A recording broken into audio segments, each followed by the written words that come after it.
സൽമാൻ ഖാൻ സംഖ്യയായോ? എങ്ങനെ സഹിക്കും സുഹൃക്കളെ, അല്ലേ? അതെ. അവരുടെ ഇന്ത്യയിലെ ഖാൻ ത്രയമാണ് ഈ ഇന്ത്യൻ സിനിമയെ നയിച്ചുകൊണ്ടിരിക്കുന്നതൊക്കെ പറയുന്ന ആളുകൾ. ഇപ്പം മറ്റേ 2 ഖാൻമാർ ഇടയ്ക്കിടയ്ക്ക് ഇന്ത്യ ജീവിക്കാൻ കൊള്ളാത്ത സ്ഥലമാണ്, പാകിസ്ഥാനിൽ പോയാൽ കൊള്ളാം എന്നൊക്കെ പറഞ്ഞിട്ടുണ്ട്. പക്ഷേ സൽമാൻ ഖാൻ അങ്ങനെയല്ല. സൽമാൻ ഖാൻ ഇന്നലെ RSSൻ്റെ സർസംഘചാലക് മോഹൻജി ഭഗവത് പങ്കെടുത്ത RSSൻ്റെ 100 വർഷത്തിൻ്റെ ഭാഗമായുള്ള പ്രഭാഷണ പരമ്പരയിൽ പങ്കെടുത്തു. മുംബൈയിൽ പങ്കെടുത്തു. സൽമാൻ ഖാനും സംവിധായകനായ സുഭാഷ് ഘായ്, ഗാനരചയിതാവ് പ്രസൂൺ ജോഷി എന്നിവരോടൊപ്പം പങ്കെടുത്തു. മോഹൻജി പറഞ്ഞ കാര്യങ്ങൾ സശ്രദ്ധം കേട്ടു.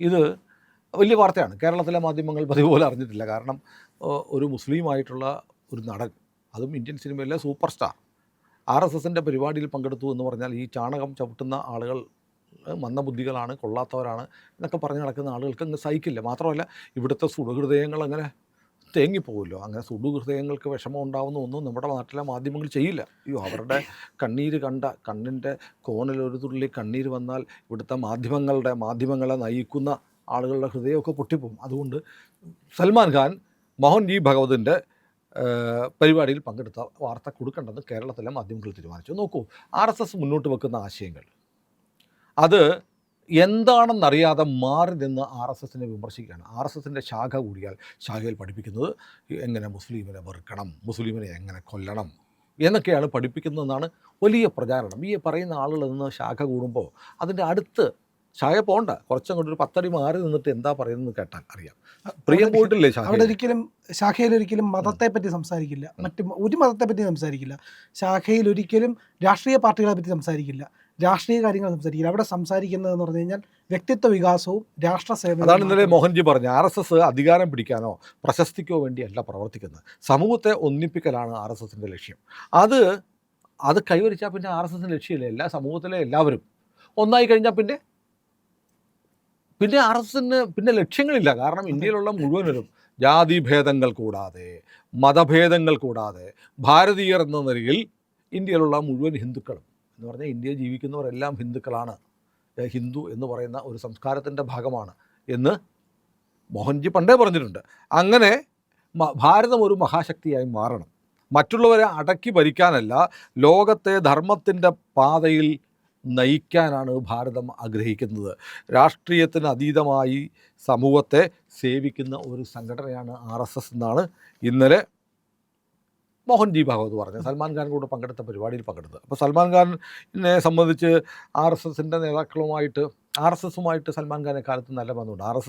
ഈ മാത്രമല്ല ഇദ്ദേഹത്തിൻ്റെ അച്ഛൻ സലിം ഖാൻ ഇന്ത്യൻ സിനിമയിലെ ഏറ്റവും പ്രശസ്തനായ, ഏറ്റവും വിലപിടിപ്പുള്ള തിരക്കഥാകൃത്താണ്. ഏറ്റവും അവസാനം എഴുതിയ മറ്റേ ബജറംഗി ഭായിജാൻ, അതിനു മുമ്പ് ഷോലെ ഉൾപ്പെടെയുള്ള സിനിമകളുടെയൊക്കെ തിരക്കഥ എഴുതിയിട്ടുള്ള ആളാണ് സലിം ഖാൻ. സലിം ഖാൻ തിരക്കഥാകൃത്തും നടനുമൊക്കെയാണ്. അദ്ദേഹം ഈ സലിം ഖാൻ ജാവേദ് കൂട്ടുകെട്ടിലാണ് ഈ ഷോലെ, പിന്നെ സീത ഓർ ഗീത, ദീവാർ, സഞ്ജീർ തുടങ്ങിയ സൂപ്പർ ഹിറ്റ് സിനിമകളൊക്കെ ഇറങ്ങിയിട്ടുള്ളത്. അപ്പോൾ ഈ സലിം ഖാൻ പണ്ട് മുതലേ ഒരു RSSനോടൊരു മമതയുള്ള ആളാണ്. RSSൻ്റെ പരിപാടിയിൽ പങ്കെടുക്കും. RSS മേധാവിയായ ഇപ്പോഴത്തെ സർസംഘചാലക് മോഹൻജി ഭഗവത് ഈ സലിം ഖാനെ വീട്ടിൽ പോയി കണ്ടിട്ടുണ്ട്, അങ്ങോട്ട് പോയി കണ്ടിട്ടുണ്ട്. അപ്പോൾ RSSൻ്റെ മേധാവിക്ക് കയറി ചെല്ലാൻ സ്വാതന്ത്ര്യമുള്ളൊരു വീടാണ് സൽമാൻ ഖാൻ്റെ വീട്, സലിം ഖാൻ്റെ വീട്, സൽമാൻ്റെ അച്ഛൻ്റെ വീട്. അപ്പോൾ അതൊരു വല്ലാത്ത ബന്ധമാണ്. ആ ബന്ധത്തിൻ്റെ ഭാഗമല്ല, മാത്രമല്ല അത് സമ്പർക്ക് ഫോർ സമർത്ഥൻ എന്നുള്ള പരിപാടിയുടെ ഭാഗമായിട്ടാണ് മോഹൻജി അന്ന് പോയത്. അതിനുശേഷം മോഹൻ ഭാഗവത് എഴുതിയ ഒരു പുസ്തകമുണ്ട്. എഴുതിയ പുസ്തകമല്ല, അദ്ദേഹത്തിൻ്റെ പ്രസംഗ പരമ്പരകളാണ്. മോഹൻജി ഭാഗവതിൻ്റെ പ്രസംഗ പരമ്പരകളെല്ലാം ക്രോഡീകരിച്ച് ഭവിഷ്യത് കാ ഭാരത് ആൻഡ് RSS പെർസ്പെക്റ്റീവ് എന്നൊരു പുസ്തകം ഇറങ്ങിയിട്ടുണ്ട്. ഈ പുസ്തകത്തിൻ്റെ ഒരു ഉറുദു പരിഭാഷ തയ്യാറായി. ഉറുദു പരിഭാഷ മുക്തബ് ഇ ഭഗവത് എന്ന പേരിലാണ് ഇറങ്ങിയത്. അത് 2021 ഏപ്രിലിൽ പ്രകാശനം ചെയ്തപ്പോൾ സലിം ഖാൻ പങ്കെടുത്തു. സലിം ഖാൻ പങ്കെടുത്തിട്ട് പറഞ്ഞു, അതായത് അദ്ദേഹം പറഞ്ഞു ഇന്ത്യക്കാരെല്ലാം, ഹിന്ദുക്കളും മുസ്ലിങ്ങളും എല്ലാം ഒരേ ആളുകളാണ് എന്ന് പറഞ്ഞു. അപ്പോൾ സലിം ഖാൻ പറഞ്ഞു, ശരിയാണ്, ഹിന്ദുക്കളുടെയും മുസ്ലിമുകളുടെയും DNA ഒന്നാണ്. ശരിയല്ലേ? ഇവിടെ നിന്നും അറേബ്യയിൽ നിന്ന് വന്നവരൊന്നും അല്ലെന്നേ. 3 or 4 തലമുറയ്ക്ക് അപ്പുറത്ത് ഇന്ത്യയിലെ ഹിന്ദുക്കൾ ആരായിരുന്നു? മുസ്ലിങ്ങൾ. ഇന്ത്യയിലെ മുസ്ലിങ്ങൾ ആരായിരുന്നു? ഹിന്ദുക്കളായിരുന്നു. ക്രിസ്ത്യാനികൾ അങ്ങനെയാണ്. അല്ലെങ്കിൽ യെരുശലേമിൽ നിന്ന് വന്നവരൊന്നും അല്ല. ഇവിടുത്തെ ഈ നാട്ടിലെ രാമനും രാഘവനും ഒക്കെ തന്നെ, റാമും ഒക്കെ തന്നെയാണ് 3 or 4 തലമുറയ്ക്കപ്പുറത്ത് ഇസ്ലാമും ക്രിസ്ത്യാനിറ്റിയും സ്വീകരിച്ചത്. അതുകൊണ്ട് ഇവരുടെ DNA ഇന്ത്യക്കാരൻ്റെ DNA ആണ്, ഒരേ DNA ആണ് ഇന്ത്യക്കാരുടേതെന്ന് ഈ സലിം ഖാൻ ഈ പുസ്തകത്തിൻ്റെ പ്രകാശന സന്ദർഭത്തിൽ പ്രസംഗിച്ചപ്പോൾ പിന്തുണച്ചെന്ന് മാത്രമല്ല, RSSനെ കുറിച്ച് മുസ്ലിങ്ങൾക്കിടയിൽ വലിയ തെറ്റിദ്ധാരണയുണ്ട്. മുസ്ലിങ്ങളെ നിങ്ങളത് മാറ്റണം, അങ്ങനത്തെ സംഘടനയൊന്നും അല്ല RSS എന്നാണ് സലീം ഖാൻ അന്ന് പ്രസംഗിച്ചത്. അപ്പോൾ ഇങ്ങനെ ഈ ഇതെല്ലാം കഴിഞ്ഞിട്ട് ഈ മോദിയോടൊപ്പം സൽമാൻ ഖാൻ വേദി പങ്കിട്ടിട്ടുണ്ട്. സൽമാൻ ഖാൻ മോദി ഇരിക്കുന്ന വേദിയിൽ പങ്കെടുത്തിട്ടുണ്ട്. ഇവിടെ ചില ആളുകൾ, നമ്മൾ സുരേഷ് ഗോപിയുടെ മകളുടെ കല്യാണത്തിന് മോദി വന്നല്ലോ. മോദി വന്നപ്പോഴത്തേക്ക് കല്യാണത്തിന് നമ്മുടെ പ്രധാനപ്പെട്ട എല്ലാവരും ഉണ്ട്. മമ്മൂട്ടിയുണ്ട്, മോഹൻലാലൊക്കെ ഉണ്ട്. അപ്പോൾ അതിനകത്ത് മമ്മൂട്ടി മോദി വന്നപ്പോൾ കൈ കെട്ടി ഇങ്ങനെ നിന്നു എന്നൊക്കെ പറഞ്ഞ് ഒരാംഗിളിൽ നിന്നുള്ള ഫോട്ടോ കാണിച്ച് ഇവിടെ കുറേ ആളുകൾ അർമാദിച്ചിരുന്നു. അതിൻ്റെ മറ്റേ ആംഗിൾ കണ്ടപ്പോൾ മോഹൻലാൽ തൊടുന്നതിനേക്കാളും താണ് ശിരസ് കുനിച്ചാണ് മമ്മൂട്ടി നമസ്കരിച്ച്. അതൊരു കൾച്ചറാണ്. നമ്മുടെ ഒരു ഉന്നത പദവിയിലേക്ക് രാജ്യത്തിൻ്റെ CEO പ്രധാനമന്ത്രി വരുമ്പോൾ വണങ്ങരുത്, നമസ്കരിക്കരുത് എന്നൊക്കെ പറയുന്ന ഇവിടുത്തെ പാകിസ്ഥാനികളുണ്ടല്ലോ ഈ രാജ്യത്ത്. മമ്മൂട്ടി അങ്ങനെ ഇസ്ലാമിസ്റ്റ് ഒന്നുമില്ല. പുള്ളി നിലവിളക്ക് കൊളുത്തുന്ന ചടങ്ങുകളിൽ നിലവിളക്ക് കഴിഞ്ഞ ദിവസം എറണാകുളം അമ്പലത്തിലെ പരിപാടിക്ക് വന്നു. അന്നദാനത്തിന് അദ്ദേഹമാണ് ഉദ്ഘാടനം ചെയ്ത് വിളക്ക് കൊളുത്തിയത്. മുണ്ടടത്തോട്ട് കൊടുക്കുമായിരിക്കും അല്ലേ? അത് പുള്ളിയുടെ സ്വാതന്ത്ര്യം, അത് അദ്ദേഹത്തിൻ്റെ സ്വാതന്ത്ര്യമാണ്. പക്ഷെ അദ്ദേഹം അങ്ങനെയൊന്നും ചെയ്യുന്ന ആളല്ല. പക്ഷെ അതൊക്കെ വിവാദമാക്കാൻ നോക്കി. കാരണം മോദി എന്ന് പറഞ്ഞ ആൾ ഇന്ത്യൻ പ്രധാനമന്ത്രിയായാലും ഞങ്ങൾ അംഗീകരിക്കത്തില്ല എന്ന് പറയുന്ന കുറേ കൂട്ടങ്ങൾ, പന്നിക്കൂട്ടങ്ങൾ എന്ന് പറയാം, നമ്മുടെ കേരളത്തിലുണ്ട്. കാരണം ഇന്ത്യയുടെ പ്രധാനമന്ത്രി, നമ്മൾക്ക് പിണറായി വിജയനോട് ഒരുപാട് അഭിപ്രായ വ്യത്യാസമുണ്ട്. ശബരിമലയെ കാണിച്ച തെമ്മാടിത്തരത്തിന് നമ്മൾ പിണറായി വിജയനോട് പൊറുക്കത്തില്ല, ഓരോ ഹിന്ദുവും പൊറുക്കത്തില്ല. കാരണം പിണറായി സർക്കാർ എടുത്ത ഏറ്റവും ഹിന്ദു വിരുദ്ധമായ നിലപാടായിരുന്നു അത്. അതിൻ്റെ രോഷം നമുക്കുള്ളപ്പോഴും അതിൻ്റെ പക നമ്മുടെ ഉള്ളിൽ ഉള്ളപ്പോഴും അതിൻ്റെ സങ്കടം നമുക്ക് തീർന്നിട്ടില്ലാത്തപ്പോഴും കേരളത്തിൻ്റെ മുഖ്യമന്ത്രിയല്ലേ പിണറായി വിജയൻ, അദ്ദേഹത്തെ കണ്ടാൽ നമ്മൾ എണീറ്റ് നിൽക്കും, കണ്ടാൽ ഒന്ന് നമസ്കരിക്കും. അത് ഹിന്ദുവിൻ്റെ, ഭാരതത്തിൻ്റെ കൾച്ചറിൻ്റെ ഭാഗമാണ്. കാരണം ഇവൻ്റെയൊക്കെ ഉള്ളിൽ ഓടുന്ന രക്തം പാകിസ്ഥാൻ രക്തമാണെന്ന് ഇവൻ ധരിക്കുന്നത് കൊണ്ടാണ് ഇന്ത്യൻ പ്രധാനമന്ത്രിയെ കണ്ടിട്ട് മോദി വന്നപ്പോൾ മമ്മൂട്ടി കൈകെട്ടി നിന്നു എന്നൊക്കെ പറഞ്ഞ് ഒരാത്മരതി അടയുന്നത്. ബാക്കി ഭാഗം കാണത്തില്ല, ആ ഒരൊറ്റ ക്ലിപ്പ് കണ്ടിട്ടാണ് പറയുന്നത്. അപ്പോൾ അങ്ങനെയുള്ളപ്പോഴാണ് സൽമാൻ ഖാൻ പോയി മോദിയുടെ കൂടെ ഇരിക്കുന്നു. എന്നിട്ട് ഈ സൽമാൻ ഖാൻ മോദിയായിട്ടുള്ള ബന്ധം ഇപ്പോഴും തുടങ്ങിയില്ല. 2014 നരേന്ദ്രമോദി പ്രധാനമന്ത്രിയാവുന്നതിന് തൊട്ട് മുമ്പ് ഗുജറാത്ത് മുഖ്യമന്ത്രി ആയിരിക്കെ അവിടെ മകരസംക്രാന്തിക്ക് ഈ പട്ടം പറത്തുന്ന പരിപാടിയുണ്ട്. നമ്മുടെ ഉണ്ണി മുകുന്ദൻ പോയി മോദിയുടെ പട്ടം പറപ്പിച്ചിട്ടുണ്ട്. സൽമാൻ ഖാൻ പോയി പട്ടം പറപ്പിച്ചിരുന്നു.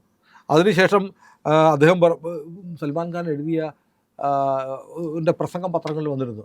മോദി വലിയ നല്ല മനുഷ്യനാണ്, ഗുജറാത്തിൽ എന്തൊരു വികസനമാണ് മുഖ്യമന്ത്രിയായിരിക്കുന്ന നരേന്ദ്രമോദി കൊണ്ടുവന്നതെന്ന് സൽമാൻ ഖാൻ അന്ന് പ്രസംഗിച്ചിരുന്നു.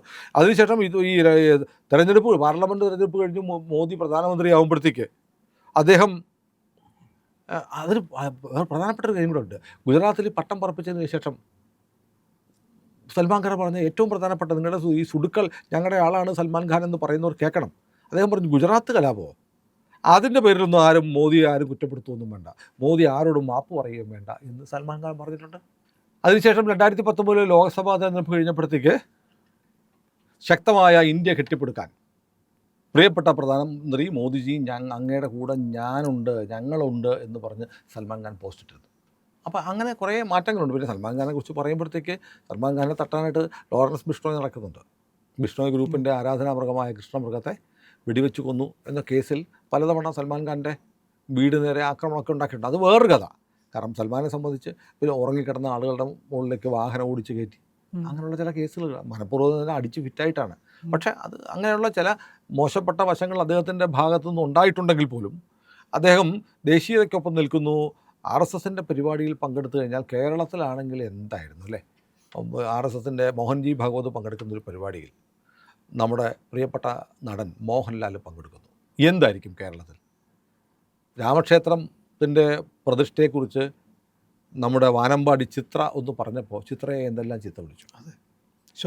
ശോഭന BJPയുടെ യുവ എന്നുള്ള പരിപാടിയിൽ പ്രധാനമന്ത്രിക്കൊപ്പം വേദി പങ്കിട്ടതിന് എന്തെല്ലാം പറഞ്ഞു. പക്ഷേ ശോഭന പറഞ്ഞ് ഞാൻ ഇനിയും പോകൂടാന്ന് പറഞ്ഞു. അതാണ് ഇനി സംഘി എന്നൊക്കെ വിളിച്ചാൽ ആളുകൾ അയ്യോ ഞാൻ സംഘിയല്ലേ എന്ന് പറയുന്ന കാലമൊക്കെ കഴിഞ്ഞു, ഞാൻ സംഘിയാണ് എന്ന് പറയുന്ന കാലമാണ്. ഏതായാലും സൽമാൻ ഖാൻ RSSൻ്റെ പരിപാടിയിൽ പങ്കെടുത്തു എന്ന വാർത്തയും കേരളത്തിലെ മാധ്യമങ്ങൾക്ക് പ്രസിദ്ധീകരിക്കേണ്ടാത്ത വാർത്തയാണ്. വടക്കേ ഇന്ത്യയിലെ മുസ്ലിങ്ങൾക്കൊന്നും ഒരു പ്രശ്നമില്ലെന്നേ RSSനോടൊന്നും. അവർ BJPക്ക് വോട്ട് ചെയ്യുന്നവരാണ്.